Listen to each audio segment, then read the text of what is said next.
আসসালামু আলাইকুম। হ্যালো বন্ধুরা, basic full technique IT of tips চ্যানেলে আপনাদেরকে স্বাগত। দেখুন, আমরা আজকে একটি ছোট্ট একটি টিপস দেখবো। এই টিপসটা আপনাদের সবার জন্য উপকারী। আপনারা কাজ করেন মাইক্রোসফট পাওয়ার পয়েন্টে, তখন আপনারা এই টপিকটা অবশ্যই ব্যবহার করে থাকেন। চলুন, কাজের সাথে সাথে আমরা দেখবো কি টপিকটা হতে পারে। চলুন দেখুন, মাইক্রোসফট পাওয়ার পয়েন্টটা ওপেন করেছি। ওপেন করার পর কি করুন, নেওয়াটের উপরে ক্লিক করার পর এটা আপনারা এখান থেকে ব্ল্যাঙ্ক করুন। দেখুন, আমাদের ব্ল্যাঙ্ক হয়ে গেছে। দেখুন, আমরা এখানে স্লাইড একটা নিয়েছি। যখন আমরা আরেকটি স্লাইড এখানে নেই, সেটা আপনারা কিভাবে নেবেন, এখানে সেটা নেওয়ার জন্য এখানে ক্লিক করলাম, এখানে স্লাইড ক্লিক করলাম। দেখুন, আমাদের এটা একটা স্লাইড হয়ে গেছে। আমাদের এখানে দুটো স্লাইড হয়ে গেছে। দেখুন, তার সাথে এখানে 1 এখানে 2 দেওয়া আছে। তারপর এই স্লাইড আমরা ওপেন করেছি। ডেট এবং তার স্লাইড নাম্বারটা আমাদের প্রতিটা স্লাইডের ভিতরে দেওয়া নাই। এখানে যে 1 নাম্বার উপরে ক্লিক করলাম, ক্লিক করার পর আমাদের স্লাইডটা ওপেন হয়েছে। ওপেন হওয়ার পর দেখুন, আমাদের সেটা মাঝে এবং তার সাথে কিনারায় দেখুন আমাদের এখানে কোনো স্লাইডের যে নাম্বারটা, সেই নাম্বারটা নেই, এবং আজকের যে ডেটটা, সেই ডেটটাও আমাদের এখানে নেই। এখন আপনাদের যখন কাজ করার ক্ষেত্রে একই স্লাইডের ভিতরে আপনাদের ডেট প্রয়োজন হয় এবং আপনার স্লাইড নাম্বার প্রয়োজন হয়, তখন আপনারা এটা কিভাবে নেবেন। এখন 3টা স্লাইড আমাদের এখানে থাকবে। এখন প্রথম স্লাইড উপরে ক্লিক করেছি, স্লাইডের উপরে ক্লিক করলাম। ক্লিক করার পর এখন একটু ডানে আসুন। ডানে আসার পর দেখুন এখানে লেখা আছে টেক্সট। এখন টেক্সট লেখা আছে, এখানে দেখুন তার উপরে দেখুন এখানে লেখা আছে স্লাইড নাম্বার। স্লাইড নাম্বার উপরে ক্লিক করুন। ক্লিক করার পর দেখুন একটা বক্স চলে আসছে। এখন যেহেতু আমরা স্লাইড নাম্বার এবং ডেট ব্যবহার করব একটি স্লাইডের ভিতরে, তার জন্য আপনারা এই বক্সটা আপনারা দুই ভাবে নিয়ে আসতে পারেন।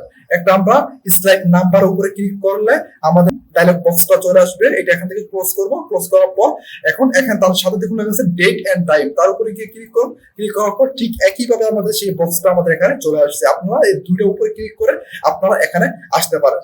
এখন আমরা এটা ক্লোজ করে দিব। ক্লোজ করে দেওয়ার পর এখানে স্লাইড নাম্বার উপরে ক্লিক করব। এখানে লেখা আছে ডেট এন্ড টাইম। তারপর এখানে লেখা আছে স্লাইড নাম্বার।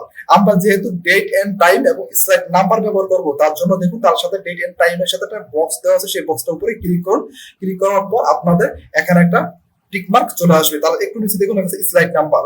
তার বক্সের উপরে ক্লিক করুন। দেখুন টিক মার্ক চলে আসছে। এখন আমরা যাচ্ছি, আমাদের এখানে যে স্লাইডের উপরে আমরা ক্লিক করেছি, আমাদের শুধু একটা স্লাইডের উপরে ক্লিক করেছি। আমাদের দ্বিতীয় নাম্বার স্লাইডের উপরে ক্লিক করা নাই এবং তৃতীয় নাম্বার উপরে ক্লিক করা নাই। শুধু আমাদের আছে 1 নাম্বার উপরে ক্লিক করা। যখন আমরা কাজ করি, যখন আমাদের একটা স্লাইডের ভিতরে প্রয়োজন হয় ডেট এন্ড টাইম এবং নাম্বার ব্যবহার করার জন্য, আপনারা সেটা ব্যবহার করতে পারবেন। আবার আপনারা যত স্লাইডে কাজ করেন না কেন, সব স্লাইডের ভিতরেও আপনারা ব্যবহার করতে পারেন। এখন আপনাদের একটা দরকার। এখন আমি আপনাদেরকে প্রথমে একটা দেখাবো, তারপরে বাকি যেগুলো একসাথে কিভাবে স্লাইড নাম্বার এবং ডেট এন্ড টাইম ব্যবহার করবেন সেটা আমি আপনাদেরকে দেখাবো। এখন প্রথমে আমরা একটা ব্যবহার করবো। তার জন্য দেখুন এখানে ক্লিক করেছি। এখানে বক্সটা দেখুন, আমরা এখানে ডেট এন্ড টাইম এর উপরে ক্লিক করেছি, স্লাইড নাম্বার উপরে ক্লিক করেছি। ক্লিক করার পর এখন দেখুন এর কাছে অ্যাপ্লাই। এখন এখানে অ্যাপ্লাই এর উপরে ক্লিক করুন। দেখুন অ্যাপ্লাই এর উপরে ক্লিক করার পর দেখুন একটু নিচে আসুন। এটা আমি এখান থেকে আপনাদের একটু বড় করে দিচ্ছি। স্লাইডের ভিতরে একটু নিচে দেখুন এখানে লেখা আছে 1। তাহলে আমাদের একটা 1 স্লাইড হয়ে গেছে। তাহলে আমাদের এই স্লাইডের ভিতরে এখানে 1 চলে আসছে। তারপরে এখানে আসুন। এখানে দেখুন লেখা আছে 7/22/2023। এখানে যে স্লাইডের যে নাম্বারটা, সেই নাম্বারটা হলো এটা। ডান পাশে যেটা 1, এটা হলো আমাদের স্লাইড নাম্বার। তারপরে বাম পাশে যে ডেটটা, সেটা হলো আমাদের স্লাইড। এখানে হলো ডেট একটা স্লাইডের ভিতরে চলে আসছে। আমাদের বাকি যে দুটো স্লাইড আছে, সেই দুটো স্লাইডের উপরে ক্লিক করুন। দেখুন আমাদের এখানে দেখুন নিচে দেখতে পারতেছেন না। তারপর এখানে ক্লিক করুন। দেখুন নিচে দেখতে পারতেছেন না। এটা হলো আমরা এখানে 1 ক্লিক করুন। দেখুন এটা আমরা এখানে দেখতে পারতেছি। এটা হলো আপনাদের একটা। এখানে স্লাইড নাম্বার এবং ডেট এন্ড টাইম দরকার নাই। তার জন্য কি করবেন, তার জন্য ঠিক কিভাবে স্লাইড নাম্বার উপরে ক্লিক করবেন। ক্লিক করার পর এখান থেকে টিক মার্কটা উঠিয়ে দিবেন। দেওয়ার পর এখানে অ্যাপ্লাই এর উপরে ক্লিক করুন। দেখুন এখান থেকে চলে গেছে। দেখবো আমরা সবগুলো একসাথে কিভাবে নিয়ে আসতে পারি। দেখুন এখানে ঠিক একইভাবে এখানে ইনসার্টের উপরে ক্লিক করুন। ইনসার্টের উপরে ক্লিক করুন। তারপর এখানে স্লাইড নাম্বার এখানে ক্লিক করুন। ক্লিক করার পর এখানে ডেট এন্ড টাইম উপরে ক্লিক করুন। এখানে স্লাইড নাম্বার উপরে ক্লিক করুন। ক্লিক করার পর এখানে দেখুন লেখা আছে অ্যাপ্লাই টু অল। আপনারা যত স্লাইড তৈরি করেন, সেই প্রতিটা স্লাইডের ভিতরে আপনাদের এখানে ডেট এন্ড টাইম এবং স্লাইড নাম্বারটা থাকবে। তার জন্য অ্যাপ্লাই টু অল এর উপরে ক্লিক করুন। স্লাইড নাম্বার, স্লাইড ডেট চলে আসছে। তারপর এখানে ক্লিক করুন। এখানে ক্লিক করুন।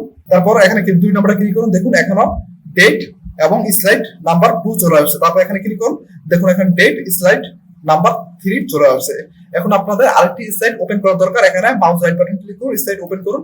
এখানে 4 নাম্বার স্লাইড দেখুন, 4 নাম্বার এখানে চলে আসছে। এখানে ডেট চলে আসছে। আবার এখানে ক্লিক করুন, স্লাইড ওপেন করুন, নতুন স্লাইড ওপেন করুন। দেখুন এখানে 5, এখানে ডেট চলে আসছে। ঠিক আছে, কিভাবে আবার এখানে মাউস রাইট বাটন ক্লিক করুন, নিউ স্লাইড উপরে ক্লিক করুন। দেখুন 6, এখানে দেখুন স্লাইড নাম্বার 6 এবং তার ডেট এখানে চলে আসছে।